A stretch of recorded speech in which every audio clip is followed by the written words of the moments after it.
오늘은 우리 거할 처소는 주님 품일세. 우리 거할 처소는 주님 품일세라는 제목으로 하나님 말씀 나누도록 하겠습니다. 이런 격언이 있죠. 끝이 좋으면 다 좋다. 이게 독일 격언이라고 하더라고요. 끝이 좋으면 다 좋다. 어제 설교 준비를 하면서 혹시나 해서 이 말을 인터넷에 쳐봤더니 이 말이 세익스피어의 희곡 중에 하나의 제목이더라고요. 끝이 좋으면 다 좋다. 말 그대로 끝이 좋아야 합니다. 살아보니까 과정이 조금 힘들더라도 끝이 좋으면 결국 다 좋은 것이 되더라고요. 어떤 분야의 고수라면 일을 시작할 때 그 일의 시작과 과정뿐만 아니라 마지막 부분, 끝부분까지 어떤 결론이 날지 성공을 염두에 두겠죠.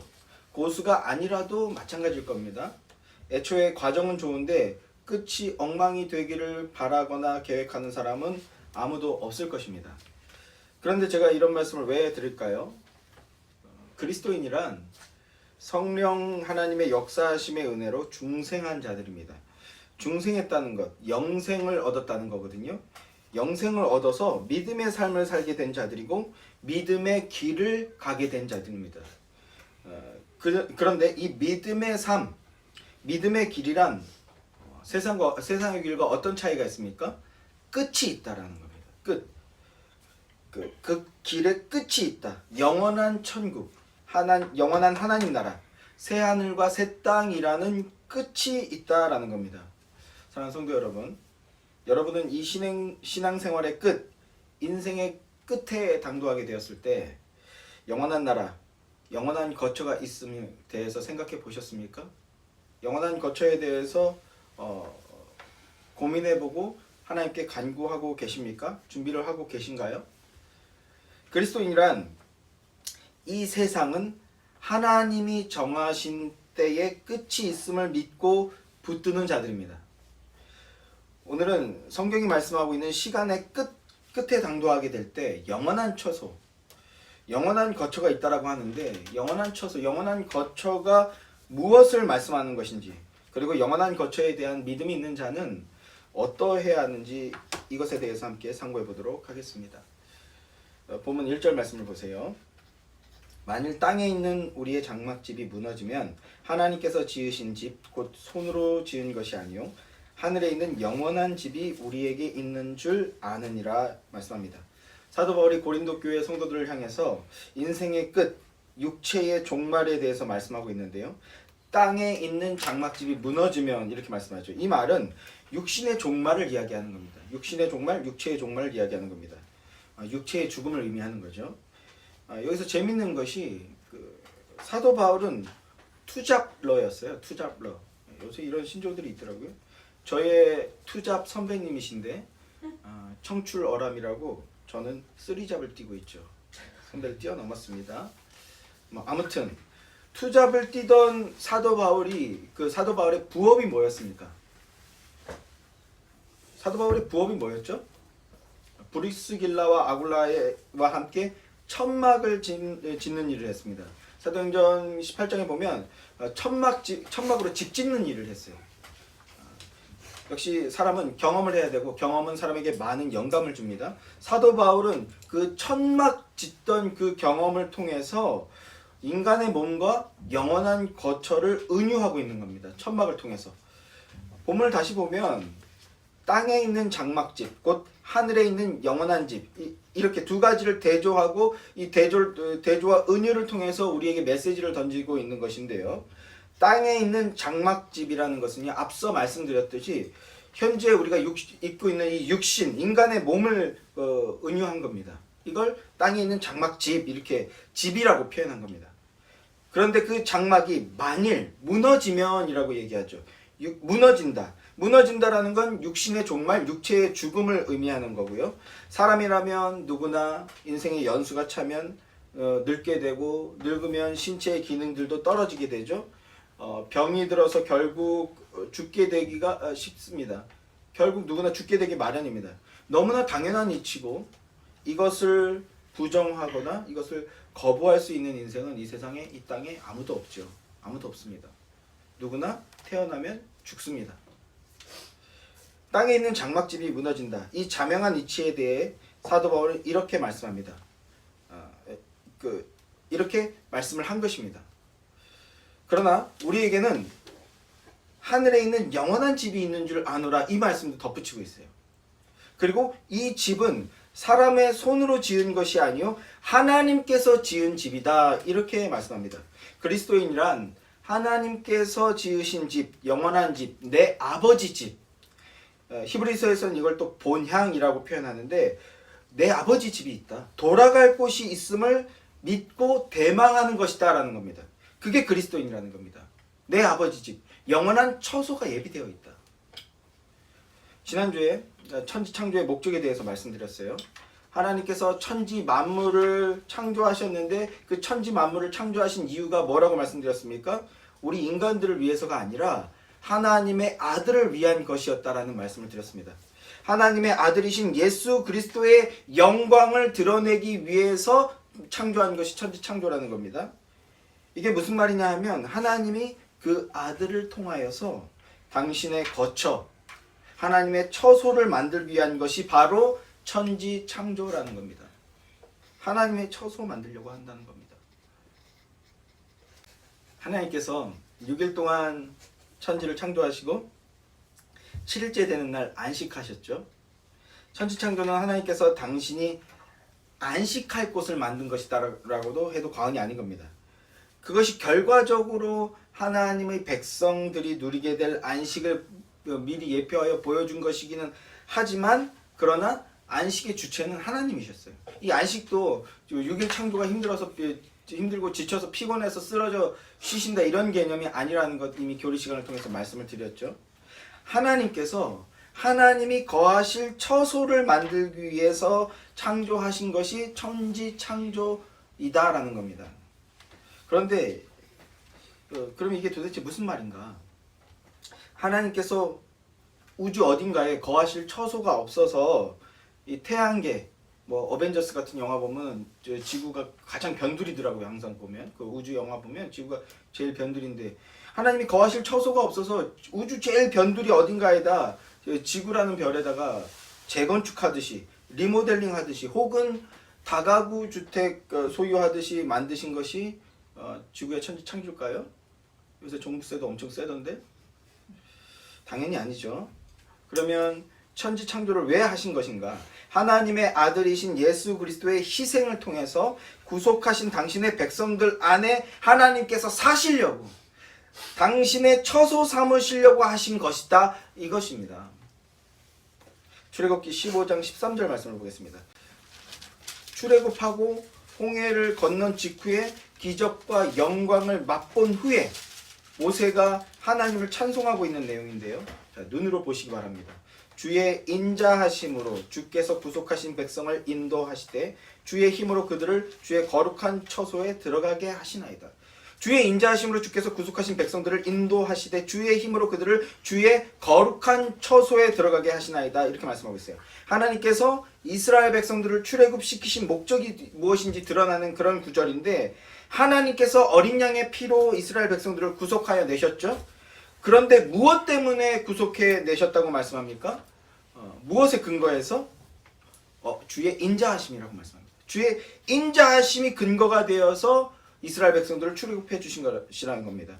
주의 인자하심, 우리가 인애와 공의와 의와 할 때 이 인애가 바로 인자인데, 헤세드, 주의 인자하심이란 말은 하나님의 언약을 따른 사랑이라는 뜻입니다. 그냥 사랑이 아니고, 그냥 마음 좋은 게 아니고 하나님의 언약을 따른 사랑이다, 이거예요. 하나님께서 우리를 사랑하시고 우리를 구속하시는데 왜 그렇게 하셨는가? 언약적 사랑, 언약을 따른 사랑, 하나님이 약속하셨기 때문이다라는 겁니다. 이것이 중요합니다. 왜 구속하셨는가? 하나님이 약속하셨기 때문이라는 거예요. 하나님이 약속하셨기 때문에 우리를 사랑하시고 우리를 구원해 주셨다는 건데, 그런데 하나님이 우리와 언제 약속하셨습니까? 여러분, 하나님이 우리와 언제 그런 약속을 하셨을까요? 전 인류와 언제 그런 약속을 하셨을까요? 창세 전에 이미 그 약속이 이루어진 겁니다. 이것을 영원 전 언약 이렇게 표현하기도 하는데, 영원전에 이미 언약하셨다, 약속하셨다는 겁니다. 이건 제가 읽어드릴게요. 디도서 1장 1절부터 3절 말씀인데요. 하나님의 종이요 예수 그리스도의 사도인 나 바울이 사도된 것은 하나님이 택하신 자들의 믿음과 경건함에 속한 진리의 지식과 영생의 소망을 위함이라. 이 영생은 거짓이 없으신 하나님이 영원 전부터 약속하신 것인데 자기 때에 자기의 말씀을 전도로 나타내셨으니 이 전도는 우리 구주 하나님이 명하신 대로 내게 맡기신 것이니라. 이게 자기 때에 전도하셨다라는 건데 사도 바울이 다메섹 도상에서 예수님을 만나서 예수님께 말씀을 전도받았다라는 그런 뜻이거든요. 예수님께 받은 말씀을 지금 전하고 있는 것인데 우리의 구원과 구속이 언제 약속이 되었습니까? 했을 때 영원 전에 이미 약속이 되었다라는 겁니다. 영원하신 삼위 하나님께서 천지 만물을 만들기 이전에 이미 언약해 놓으셨다라는 겁니다. 영원하신 삼위 하나님의 계획과 작정은요, 이미 계획과 작정이 된 순간 이미 완성이 된 겁니다. 그 계획과 작정이 출애굽 사건을 통해서 드러났고 그리고 십자가 사건을 통해서 드러난 겁니다. 그게 주님의 인자하심이에요. 이게 헤세드입니다. 주님의 언약적 사랑으로 주의 백성들을 구속하시는 것. 출애굽기 15장 13절 말씀에 구속하신 주의 백성들을 인도하신다라고 말씀합니다. 뭐로 인도하신다고 말씀하고 있나요? 주의 힘으로 인도하신답니다. 주의 힘으로 인도한다고 하는데 어디로 인도하느냐가 중요합니다. 주님이 주의 힘으로 주의 백성들을 인도하신다라고 말씀하시는데 그들을 어디로 인도한다? 그들을 주의 거룩한 처소에 들어가게 하신다라고 말씀하십니다. 주님의 거룩한 처소가 어디입니까? 지금 이스라엘 백성들이 가고 있는 주님의 거룩한 처소가 어딘가요? 약속의 땅, 가나안 땅이죠. 그런데 1차적으로는 가나안 땅이지만 17절 말씀을 보세요. 17절 말씀에 뭐라고 말씀합니까? 출애굽기 15장 17절 말씀을 보면 주께서 백성을 인도하사 그들을 주의 기업의 산에 심으리시이다. 여호와여 이는 주의 처소를 삼으시려고 예비하신 것이라. 주여 이것이 주의 손으로 세우신 성소로소이다 라고 말씀하죠. 그리고 여호와께서 영원 무궁하도록 다스리시도다. 백성들을 인도하사 기업의 산에 심으셨다 말씀하는데요. 기업의 산이라는 건 가나안 땅입니다. 그런데 계속해서 말씀을 보면 뭐라고 말씀하고 있습니까? 여호와여 이는 주의 처소를 삼으시려고 예비하신 것이다. 주의 처소로 들어가게 한다고 말씀했는데 여기 17절에서는요. 여호와여 이는 주의 처소를 삼으시려고 예비하신 것이다. 이렇게 말씀합니다. 왜 출애굽을 시키셨고 왜 약속의 땅에 심으셨는가? 주의 백성들을 하나님께서 자기 처소로 삼으시려고 그렇게 하셨다는 거예요. 하나님께서 처소 삼으신다. 하나님이 그 안에서 함께 사시려고 구속하셨다는 겁니다. 출애굽 시키시고 젖과 꿀이 흐르는 땅인 약속의 땅 가나안 땅에 집어넣으시는 것은 자 그동안 고생 많았고 이제 약속의 땅을 줄 테니까 약속대로 어디 너희들끼리 한번 잘 해봐라, 잘 살아봐라. 이런 것이 아니라 하나님이 그 안에 함께 사시려고 그들과 함께 사시려고 그들을 처소 삼으시려고 하신 것이다 라는 겁니다. 이게 출애굽이고 이게 구속이고 이게 우리의 구원입니다. 이것이 주의 손으로 세우신 성소다라는 말씀입니다. 성소를 뭐 어떻게 하신다는 겁니까? 18절 말씀을 보면요. 여호와께서 영원 무궁하도록 다스리시도다. 그러니까 이 말씀을 종합해 보면 성소를 삼으시겠다, 처소를 삼으시겠다라는 건 함께 살겠다라는 거예요. 함께 살면서 영원 무궁하도록 다스리겠다. 영원히 함께 살면서 우리를 다스려 주시겠다는 겁니다. 아멘이십니까? 참고로 이것이 바로 기독교 가정의 자녀의 결혼, 자녀의 출가의 원리 또는 방식이라고 할 수 있어요. 자녀를 결혼시키는 이유, 목적이 뭡니까? 자녀와 같이 살려고. 언제까지요? 하나님 말씀 그대로 하면 영원 무궁하도록 자녀들과 같이 살려고 자녀들을 출가시킨다라는 겁니다. 어떠셔요? 자매들이 들으면 아주 소름 돋는 얘기지 않겠습니까? 결혼시키는데 왜 결혼시켜? 내가 너랑 같이 살려고. 영원토록 같이 살려고 너 결혼시키는 거다 이런 얘기를 만약에 시댁으로부터 듣는다고 상상하면 아주 무시무시하고 가공할 만한 얘기가 되는 거겠죠. 서둘러 결론을 말씀을 드린다면 우리는 그 의미를 하나님의 통치의 방식에서 그 답을 찾을 수가 있어요. 영원 무궁토록 같이 산다라는 것은요, 유교식으로 너를 우리 집 귀신 만들겠다 이런 게 아니라 몸이 함께 같이 산다라는 게 아니고요. 하나님의 그 통치와 다스림처럼 그 상황과 형편에 따라서 몸이 같이 사는 게 좋을 때도 있죠. 부모랑 같이 살 때도. 아닌가요? 부모님이 함께 살아주셔서 오히려 이제는 어른들이 싫어하시는데 애들 대신 키워주고 또 집도 이미 장만해 놓으셨고 그러면 그게 더 좋을 수도 있을 것 같다고 생각이 되어집니다. 그건 알아서 그러니까 각자 지혜롭게 판단할 일이고, 같이 산다라는 것은요, 부모의 마음과 뜻과 정신을 고스란히 이어가고 지켜간다, 그런 의미인 겁니다. 우린 그렇게 적용할 수 있는 겁니다. 그러면 어떻게 되는 겁니까? 그런 그 뜻과 정신과 마음과 생활 방식, 가치관 이런 것들을 고스란히 따라하는 새로운 가정이 생겼다. 그러면 어떻게 되는 거예요? 하나님 나라가 확장되는 거죠. 이후에 출애굽 백성들은 하나님의 명령대로 성막을 만들고 성소를 만듭니다.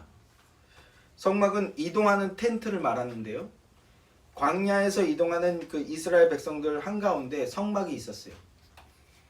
조금 더 구체적으로 설명하면 이스라엘 백성들이 전진할 때는요, 이 텐트가 제일 앞장서서 갑니다. 성막이 앞장서서 전진하고, 휴식할 때는 그들 한가운데에서 3개 그룹씩 4개로 나눠서 사방위로 흩어져서 진영을 짜서 쉬는데, 그 안에 중심에 성막을 두는 겁니다. 성막이 가운데 함께 있는 겁니다. 그리고 또 대적이 쳐들어온다, 만약에 뒤에서 대적이 쳐들어온다, 그러면 이 성막이 어떻게 합니까? 맨 후미로 가는 겁니다. 구름기둥과 불기둥을 의미하는 것이지만 맨 후미에 가서 행진하는 맨 뒤에서 대적들을 막아주는 역할을 해주셨죠. 이게 바로 함께 한다라는 그 내용이고 의미인데, 구약 전체가 하나님께서 이스라엘 백성 가운데 함께 하신다, 하나님께서 그들의 삶 중심에 함께 살아주셨다라는 것을 밝히 드러내고 있는 겁니다. 주의 손으로 세우신 성소란 하나님의 백성들을 예표하고 상징하는 것으로서 진짜 성소는 하나님의 백성들이라는 거예요. 하나님의 백성들이 성소라는 겁니다. 자, 다시 한번, 하나님께서 하나님의 백성들을 왜 구속하셨는가? 첫째, 하나님의 인자하심이 그 구속의 근거라는 겁니다. 이 인자하심은 언약적 사랑, 언약을 따르는 사랑 때문이고, 둘째, 하나님께서 하나님의 처소로 삼기 위해서 구속하신 거라는 겁니다. 자, 이번엔 시편 90편을 한번 보십시오. 구약성경 870쪽입니다. 시편 90편 1절 말씀. 주여, 주는 대대에 우리의 거처, 처소가 되셨나이다 말씀하고 있습니다. 주님이 우리의 거할 처소가 되셨다라는 거예요. 우리 거할 처소는 주님 품이라는 겁니다. 우리가 그런 찬양도 있지 않습니까? 우리 거할 처소는 주님 품일세. 제가 거기서 제목을 가져온 것인데, 주님이 우리의 집이라는 거예요. 2절 말씀을 보시면, 산이 생기기 전, 땅과 세계도 주께서 조성하기 전부터 곧 영원부터 영원까지 주는 하나님이시니이다, 이렇게 말씀하죠. 영원하신 하나님을 통해 영원한 집이 예비되어 있다라는 겁니다. 역사를 뛰어넘고 가시적인 현상들을 초월하는 집이 예비되어 있다라는 겁니다. 주의 자비하심으로 말미암아, 그리스도의 보혈의 피로 말미암아 구속받은 자들은 하나님, 당신이 우리의 진정하고 영원한 거처입니다, 이렇게 고백하고 있는 거예요. 시편이죠. 이렇게 노래할 수 있게 되는 거라는 겁니다. 우리 가시적인 현상계를 초월하는 영원한 집이 내게 있다라는 것을 믿는 자들은요, 그러면 어떤 믿음의 모습이 드러나게 됩니까? 영원한 집이 내게 있다. 그럼 우리한테는, 이 땅에 사는 우리에게는 어떤 그 믿음의 양태라고 할 수도 있을 것 같은데, 어떤 믿음의 모습이 보이게 되겠습니까? 이 땅의 집에 목숨 걸지 않는 거예요. 이 땅의 것들에 목숨 걸지 않는 겁니다. 히브리서 11장을 우리가 이제 믿음장이라고 하지 않습니까? 히브리서 11장에 나오는 그 믿음의 사람들의 모습을 보면 그들을 어떻게 묘사합니까? 그들을 나그네처럼 살았다라고 말합니다. 텐트 치고 살고 텐트 치면서 나그네처럼 이 땅을 살았다 이렇게 묘사하고 있어요. 이에 반해서 성경을 보면 믿음이 없는 사람들, 가장 대표적으로 가인과 그 후예들은 어떻게 살았습니까? 에녹성이라고 하죠. 성을 쌓았습니다. 성을 쌓았어요. 그리고는 그 성 안에서 문화와 문명을 만들고 전투 병기를 만들었습니다. 그것이 자기를 지키고 보호하는 방식이라고 생각했던 거예요. 그래서 성을 짓고 문화와 문명을 만들고 그걸 힘삼아서 살았습니다. 그러나 믿음의 사람들은요, 가인처럼 성을 쌓지 않고 텐트 치고 살았고 이 땅에서 나그네로 살았다는 겁니다.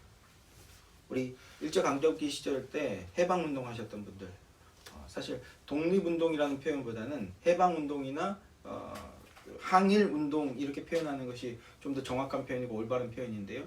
그 상해나 만주에서 항일운동 하셨던 분들 비슷한 이야기들이 있어요. 비슷한 특징들이 있는데 뭐냐 하면 그 항일운동의 거점으로 삼았던 그 지역의 집들을 다시 가보면 막 그 지붕이 옛날에 슬레이트라고 하잖아요. 이렇게 막 과자 썬집처럼 생긴 거 얇은 판넬 그걸로 대충 기워서 지붕 삼고 그렇게 살지 않았습니까? 그 슬레이트가 다 깨져 있는 거예요. 그래서 비가 줄줄 새는데 근데 고치지 않는 겁니다. 사실 근데 돈이 있었대요. 그걸 고칠 만한 돈이 있었는데 근데 고치지 않았다고 합니다. 왜 그랬을까요? 거기는 잠깐 있는 곳이라고 생각했다라는 거예요. 만주든 상해든 거기는 우리가 잠깐 있어야 될 곳이고 우리는 고향으로 돌아가야 된다. 우리 고향으로 다시 돌아가야 된다. 이런 생각을 하고 있었다는 겁니다. 그러니까 돈이 있어도 그런 거 고치는데 힘쓰지 않았다는 거예요.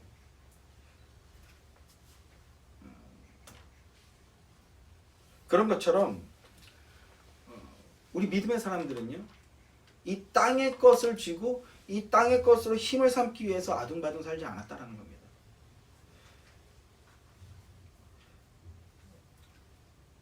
우리 믿음의 선조들도 집 짓고 성 쌓을 수 있었어요. 능력이 없었던 거 아닙니다. 능력이 더 많았어요. 그러나 성 쌓고 집 짓고 살지 않았습니다. 영원하신 하나님이 처소이시라는 것을 알았고 내 아버지가 계신 집, 더 나은 곳, 본향으로 돌아가야 한다라는 것을 믿고 있었기 때문에 거기에 힘주지 않았던 겁니다. 이것이 하나님이 자기의 거처가 된 자들의 모습이라는 거예요. 이런 말이 있죠. 집은 투기의 공간이 아니라 거주의 공간이다. 기독교적 관점으로 보았을 때 이 말은요, 너무나 옳은 말입니다. 너무나 동의하는 말입니다. 집이 거주하는 공간이라는 말은요, 집 자체가 목적이 아니라 집을 통해서 온 가족이 하나됨을 누리고요, 그 하나됨 속에서 안식을 누리는 겁니다. 그리고 집이라는 그 거주 공간을 통해서 보호함을 받고 보호함 속에서 자라남을 누려야 하는 것이라는 것이죠. 그리고 그 안에서 평안을 누리며 사랑을 나누는 곳이어야 하지 그것 자체가 목적이 되어서는 안 된다라는 겁니다. 그런 의미에서 집은 투기 공간이 아니라 거주의 공간이어야 한다라는 이 말에 저는 완전히 동의하는 겁니다. 그러나 사족이지만 그러나 정치인들이 그런 말 하는 것은요, 절대로 믿지 마십시오. 목회자적 지혜와 양심을 가지고 제가 감히 말씀을 드리는데 만약에 정치인들이 그런 말 하면 그 말은 반드시 사기가 됩니다.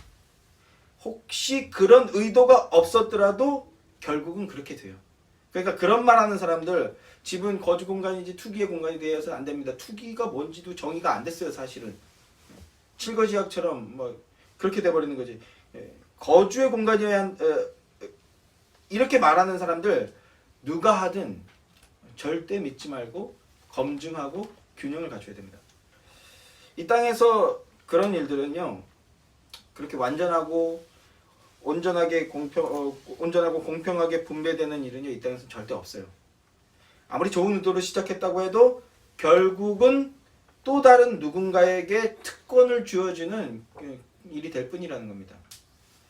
자, 어쨌든 하나님이 우리의 참된 처소라는 것을 믿는 사람, 우리가 거해야 하고 우리가 거하게 될 처소는 영원한 주님의 품이라는 것을 믿는 사람은 이 땅의 것들에 일희일비하지 않고 이 땅의 것들에 목숨을 걸지 않는다라는 겁니다.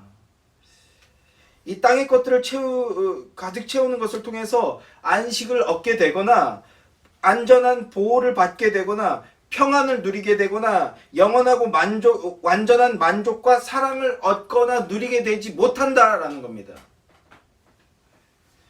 그러니까 여러분, 비우십시오. 너무 꽉꽉 채우지 마세요.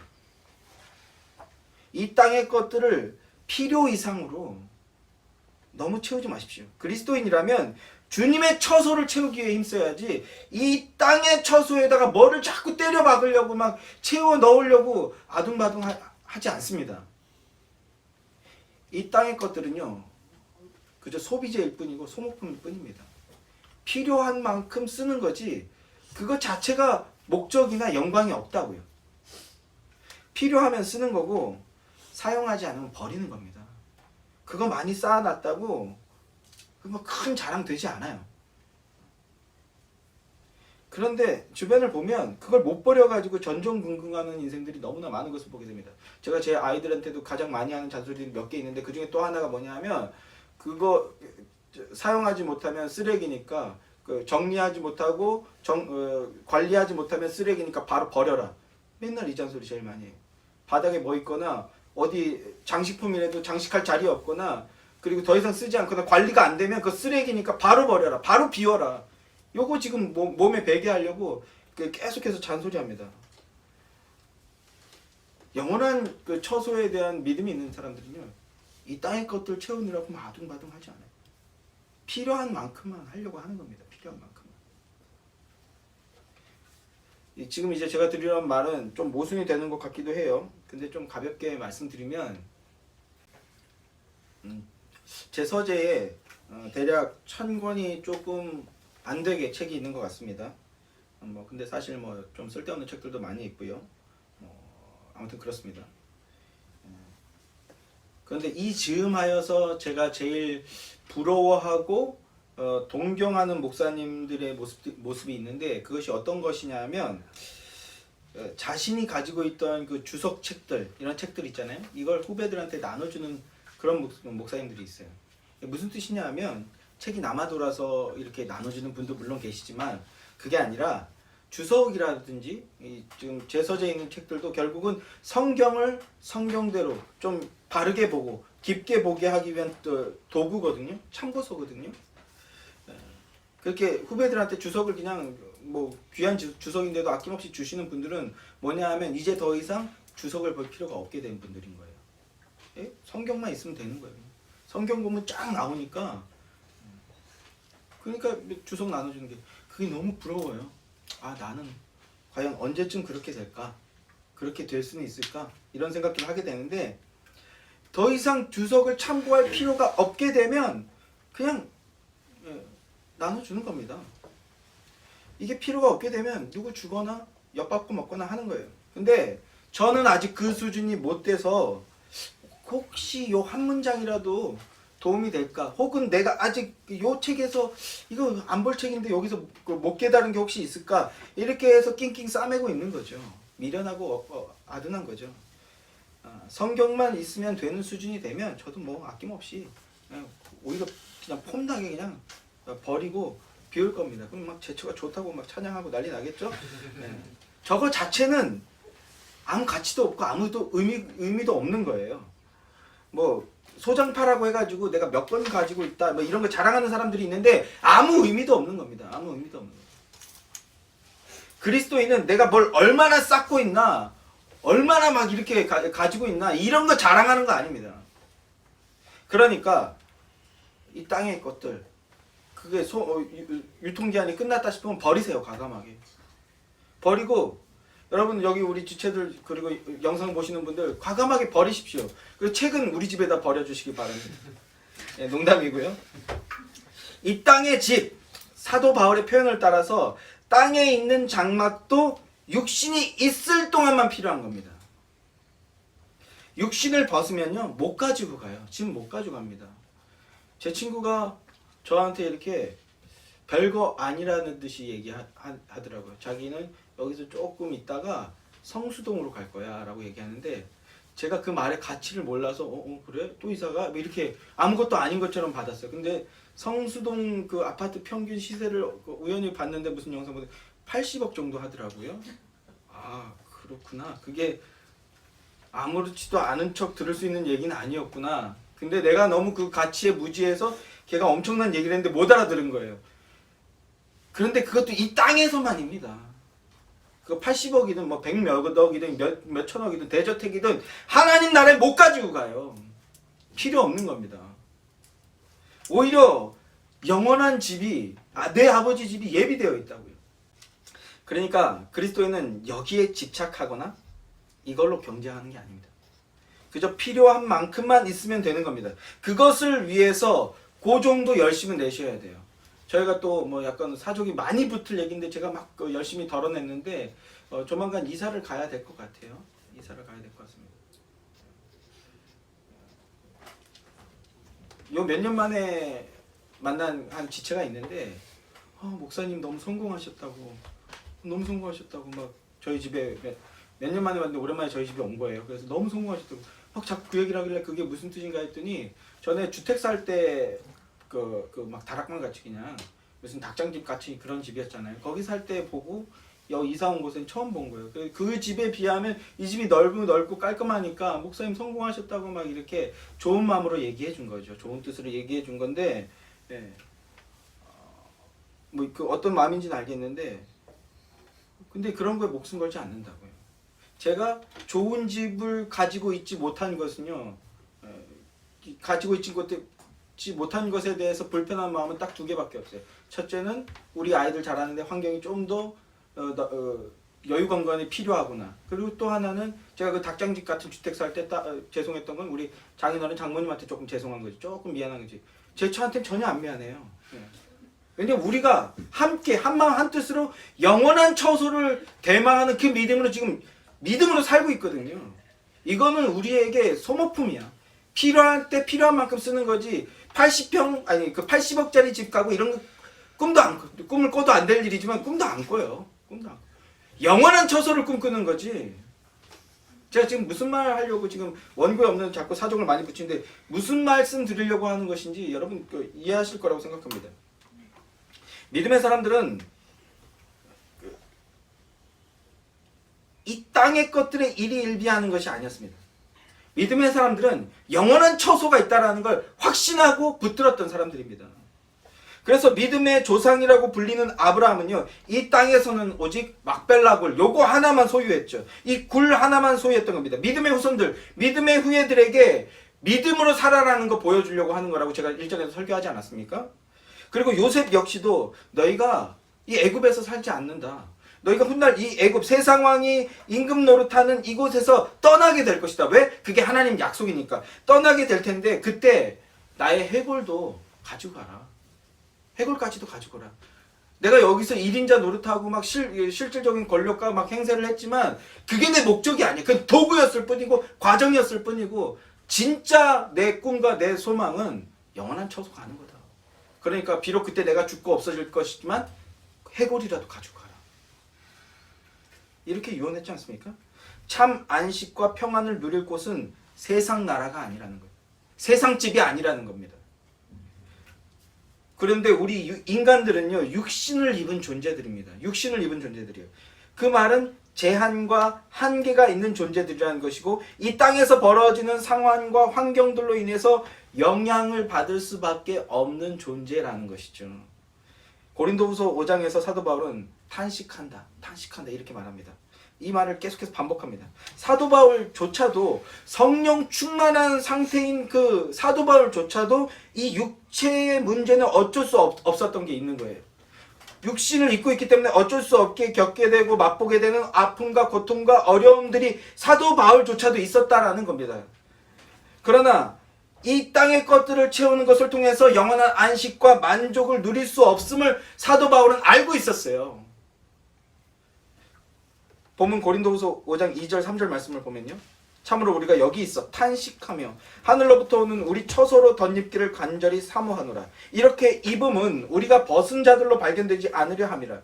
참으로 이 장막에 있는 우리가 진것 같이 탄식하는 것은 탄식하는 것은 벗고자 함이 아니요 오히려 덧입고자 함이니 죽을 것이 생명의 삼킨 바 되게 하려 함이라.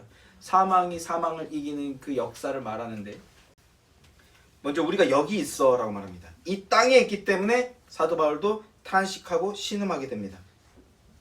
그 탄식은 육신을 입은 자들에게는요 엄연한 현실이 있다라는 거예요. 그리스도인이라도요 현실이 있죠. 이 현실의 문제는요, 뭐 이런 말 있잖아요. 인생 실전이라고. 이 현실의 문제는요, 결코 아무것도 아닌 것은 아니다라는 겁니다. 그러나 사도 바울은 하늘로부터 오는 우리 처소로 덧입기를, 우리의 영원한 처소로 덧입기를 간절히 사모하라고 말씀하고 있어요. 이 처소를 만들기 위해서 예수 그리스도가 오셨다는 겁니다. 자, 이번엔 요한복음 14장으로 가봅시다. 요한복음 14장 1절 3절 말씀, 신약 성경 172쪽입니다. 너희는 마음에 근심하지 말라. 하나님을 믿으니 또 나를 믿으라. 내 아버지 집에 거할 곳이 많도다. 그렇지 않으면 너희에게 일렀으리라. 내가 너희를 위하여 거처를 예비하러 가노니 가서 너희를 위하여 거처를 예비하면 내가 다시 와서 너희를 내게로 영접하여 나 있는 곳에 너희도 있게 하리라. 거처를 예비하러 간다. 내 아버지 집에 거할 곳이 많다. 이게 예수님이 우리를 위해서 그 천국으로 예수님이 제자들에게 향하는 말씀인데, 천국을 재건축하겠다 이런 말씀은 아니라는 것이죠. 또는 이제 더 이상 그런 말을 하는 사람이 없을 것 같은데 보면 있더라고요. 여전히 그런 말을 하는 사람들이 있고, 여전히 그 말에 막 경도되어서 흥분하는 사람들이 여전히 있는 것을 보게 되는데, 천국이 12가지 보석으로 치장되어서 황금 궁전같이 만들어지고 있다. 그게 너의 집이다. 이런 말 하는 사람들이 여전히 있더라고요. 그리고 그걸 꿈꾼 사람들이 여전히 있던데, 그렇게 12가지 보석으로 치장된 그런 집으로 리모델링 해놓고 오겠다 이런 얘기가 아닙니다.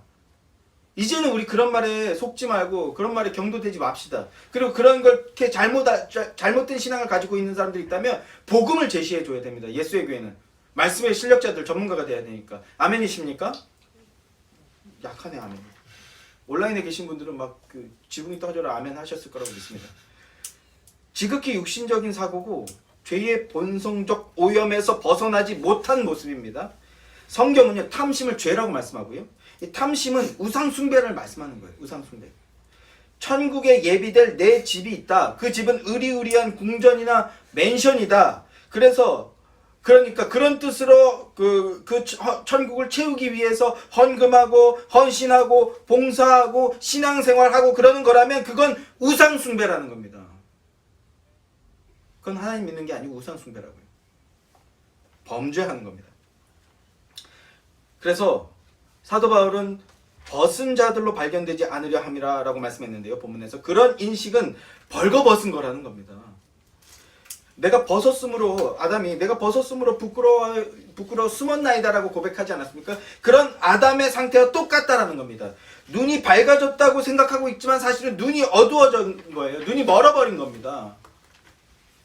그래서 눈이 어두워져서 흑암과 혼돈과 공허 속에 갇혀 있는 거예요. 그건 건져내어 살려야 될 자들인 겁니다. 요한복음 14장에서 거처를 예비하러 간다라고 말씀합니다. 거처를 예비하면 내가 다시 와서 너희를 내게로 영접하여 나 있는 곳에 너희도 있게 하리라 이렇게 말씀하는데, 이 말씀은 예수님께서 십자가에 죽으러 간다라는 말씀이에요. 십자가에서 죽으시고 부활하셔서 승천하신 다음에 그리고 뭐 어떤 일이 벌어집니까? 보혜사 성령을 너희에게 보내주겠다. 보혜사 성령을 교회에게 보내주겠다라는 말씀, 그런 뜻이에요. 성령을 보내주신다는 것은요, 제3위 하나님이신 성령 하나님이 우리의 거처가 되신다, 처소가 되신다, 그런 뜻이라고요. 하나님이 우리의 처소가 되어주시겠다라는 그 말씀이 구현되고 완성되어진다라는 겁니다. 이루어진다라는 거예요. 그래서 14장 20절 말씀에도 보면 그날에 내가 아버지 안에, 너희가 내 안에, 내가 너희 안에 있을 것이다 라고 얘기하죠. 성령 하나님께서 너희 안에 내주하시고 너희가 성령 하나님과 동행하는 인생, 삶을 살게 될 것이다 라는 뜻이라고요. 그래서 예수님이 너희 마음에 근심하지 마라. 하나님을 믿으니 또 나를 믿으라 라고 한 겁니다. 성도를 향해, 교회를 향해 이 땅에 녹록지 않은 현실로 인해서 탄식하는 거 하나님도 잘 아시지만 근심하지 마라. 염려하지 마라. 나 하나님이야. 나를 믿어. 이렇게 말씀해 주시는 거예요. 성령 하나님이 우리의 거처가 되어주시고 피난처가 되어주시고 안식처가 되어주시는 겁니다. 교회란 성령 안에서 하나님이 거하실 처소가 되기 위하여 예수님께 붙어서, 이게 믿음이에요. 예수님께 붙는 거. 예수님께 붙어서 점점 하나님의 집이 되어가는 것, 그게 바로 교회입니다. 에베소서 2장 20절부터 23절 말씀 제가 읽어드릴게요. 너희는 사도들과 선지자들의 터 위에 세우심을 입은 자라. 그리스도 예수께서 친히 모퉁이 돌이 되셨느니라. 그의 안에서 건물마다 서로 연결하여 주 안에서 성전이 되어가고 너희도 성령 안에서 하나님이 거하실 처소가 되기 위하여 그리스도 예수 안에서 함께 지어져 가느니라. 성도란 성령 하나님이 거하신 처소입니다. 성령의 전이란 뜻이죠. 성전이라고요. 성전. 성전 되어가는 존재들입니다. 교회란 하나님이 거하실 처소로서 하나님이 거하시기에 합당한 모양으로, 예수 그리스도 안에서 점점 더 합당한 모양으로 지어져 가는, 함께 지어져 가는 공동체, 함께 하나로 지어져 가는 공동체가 바로 교회입니다. 그래서 교회가 필요한 겁니다. 그래서 교회를 다녀야 되는 겁니다. 가나안 성도가 되면 안 되고 교회를 다녀야 되는 겁니다. 함께 하나로 지어져 가야 되는 거기 때문에. 거처를 예비한다. 아버지 집을 채운다라는 말이 이제 무슨 뜻입니까? 뭐 어떻게 채우라는 거예요? 예수 그리스도를 바로 아는 지식으로 충만해져 가는 게 아버지 집을 채우는 거예요. 헌금 많이 하는 게 아닙니다. 헌신 많이 하는 게 아니라 하나님을 바로 아는 지식으로 충만해져 가는 게 하나님 아버지 집을 채우는 겁니다. 지금 내 안에서 사시는 아버지의 마음으로 가득 차게 되는 겁니다. 녹록지 않은 현실, 그리스도인으로 사는 현실은 더 어렵죠. 더 어려운데 이게 또 점점 더 어려워지고 있어요. 그리스도인으로 사는 게 점점 더 어려워지고 있고 점점 더 위험해지고 있고 힘들어지고 있는 게 지금의 현실입니다. 그런 현실 속에서도 믿음으로 바라보고 믿음으로 행하는 것, 이것이 아버지 집을 채우는 겁니다. 다시 한번, 믿음으로 영원한 거처를 바라보고 영원한 지금을 사는 거, 믿음으로 사는 거, 세상과 구별된 삶을 사는 거, 그게 아버지 집을 채우는 거라고요. 자, 이제 우리 본문을 보고 정리를 해봅시다. 다시 우리 고린도후서 5장 5절 말씀입니다.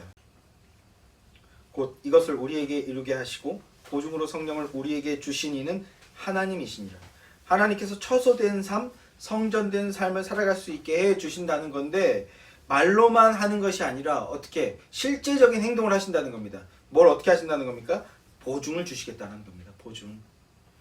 성령을 우리에게 보증으로 보내주시겠다는 겁니다. 그러니까 그러므로 우리가 항상 담대하여 몸으로 있을 때에는 주와 따로 있는 줄 아노니, 육신을 입고 있는 동안에는 자꾸 하나님과 따로 있다라고 우리가 망각하고 착각한다라는 거예요. 그러나 7절 말씀, 이는 우리가 믿음으로 행하고 보는 것으로 행하지 아니함이로라. 눈에 보이는 것으로, 세상이 보여주는 것으로 살아가지 않고 믿음으로 살아가는 거라고. 믿음으로 살아간다. 8절 말씀, 우리가 담대하여 원하는 바는 차라리 몸을 떠나 주와 함께 있는 그것이라. 바울은요, 성령 하나님의 보증 안에서 주님 안에 거하는 믿음으로 충만했던 겁니다. 그러니까 주님의 능력이 충만한 삶을 살아가니까 급기야 뭐라고 얘기하는 겁니까? 아예 차라리 나를 데려가 주십시오. 순교까지도 불사하는 믿음의 모습이 나타나는 겁니다. 순교까지 두려워하지 않는 그런 믿음으로 자라나는 거예요. 이건 바울이기 때문에 그렇게 한 게 아닙니다, 여러분. 바울은 되고 여러분은 안 되고 우리는 안 되는 게 아니에요. 성령님의 보증이 있었기 때문에 된 것이고, 성령님을 보내주신 하나님의 능력이 있기 때문에 바울도 이렇게 한 겁니다. 그 믿음 안에, 성령의 인치심 안에 있는 그 믿음의 사람이라면 여러분도 되는 겁니다. 또 광고 카피 있잖아요. 야, 너도 할 수 있어. 10절 말씀을 보십시오. 이는 우리가 다 그리스도의 심판대 앞에 나타나게 되어 각각 선악간에 그 몸으로 행한 것을 따라 받으려 함이라. 그리스도인이란 끝을 향해 사는 존재들이라고 말씀을 드렸죠. 시간의 끝이 있음을 알고 믿는 자들이 그리스도인입니다. 세상 사람들은 그런 거 없어. 그냥 죽으면 끝이야. 내세 없고 뭐 이 우주 다시 돌아올 거야. 제2 우주도 끝에서 뭐 이런 소리 하는데 그리스도인들만 오직 시간의 끝이 있다. 이렇게 믿고 고백하는 자들이라고. 주님이 다시 오시면 그때 이 가시적인 현상계, 이 시공은 끝이 납니다. 소멸돼요. 그리고 심판대 앞에 서게 될 것이라고 합니다. 그런데 성령을 보증으로 받고 인침을 받은 그리스도인들에게는요, 이 심판대는 심판대가 아니라 뭐 하는 겁니까? 결산하는 자리라고요. 정산하는 자리입니다. 여러분, 하나님께 정산받을 게 있다라는 겁니다. 그 자리, 정산받는 자리에서 우리 주님이 여러분에게 이렇게 말씀하실 거라는 겁니다. 잘하였도다 착하고 충성된 종아, 내가 적은 일에 충성하였음에 내 주인의 즐거움에 참여할지어다. 아멘. 끝이 좋으면 다 좋은 겁니다. 감사와 감격 속에서 세상에서 누릴 수 없는 참으로 복되고 영광스러운 끝이 있습니다. 그 끝에 참여하고 그 끝을 여러분의 인생의 끝으로 장식하시는 여러분들 되기를 소망합니다. 그 때를 믿고 그 날을 대망하는 믿음의 복된 사람들이 되시기를 주님의 이름으로 소망합니다. 우리 거할 처소는 어디다? 성수동 아까 뭐라고 했어? 80억 빌라? 80억 아파트. 네, 일단 주면 가긴 갈 텐데 그게 목적이 아니라고요. 우리 거할 처소는 무슨 빌라가 아니라 어디? 주님 품이라고. 9절 말씀에서 사도 바울은 이 문맥에 이렇게 결론을 맺습니다. 그런즉 우리는 몸으로 있든지 떠나든지 주를 기쁘시게 하는 자가 되기를 힘쓰느니라. 사람을 좋게 하고 사람을 만족해 하는 인생이 아니라 인생의 것들로 기뻐하고 인생의 것들 채운 걸로 만족하는 인생이 아니라 주님을 기쁘시게 해드리는 것, 그것을 위해서 최선의 경주를 하는 것, 그것이 그리스도인의 삶이라는 것입니다. 최선의 경주를 하는 믿음의 삶을 전념하는 삶을 사는 그런 복된 그리스도인들이 되시기를 존귀하신 우리 구주 예수 그리스도의 이름으로 축원합니다. 기도하겠습니다.